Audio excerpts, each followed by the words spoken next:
politics and policy of climate change are, of course, related but separate. In a few minutes, and then again at 8:10, Nick's going to be looking at Labour's position on the latter two.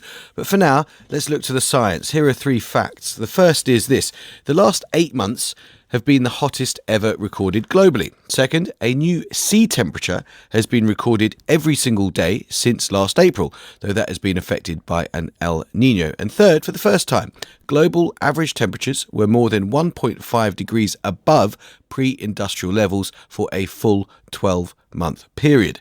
So Bob Watson, hugely eminent scientist and former chair of the IPCC, that's the Intergovernmental Panel on Climate Change, warned us on this programme that the ambition of limiting temperature increases to 1.5 degrees was dead about this time last year. And I asked him again today what he makes of today's news.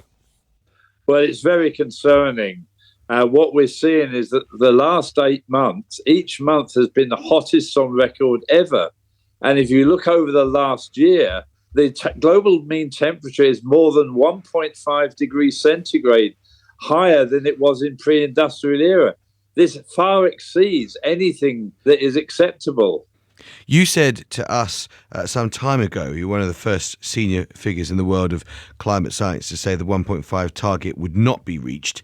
What is your assessment now of what is a realistic target, or how far we should recalibrate our expectations? Well, if you look at all the pledges made by governments in the last two conference of parties, we will far exceed not only 1.5, but 2 degrees Celsius.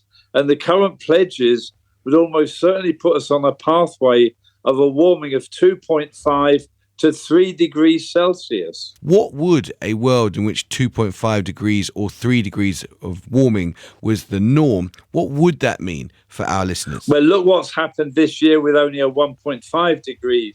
We've seen floods, we've seen droughts, we've seen heat waves and wildfires all over the world, and we're starting to see less agricultural productivity and some problems with water quality and quantity. So if we go up to 2.5 to 3 degrees Celsius, the frequency of these extreme weather events, sea level rise, it will be quite severe. It will affect human health.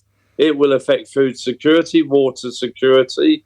It will be a world which will be poorer for everybody. So many of the governments keep talking about net zero in 2050, which is very important. But what we desperately need are commitments to reduce our emissions in the near term, between now and 2030, to be on any pathway to come even close to 2 degrees Celsius.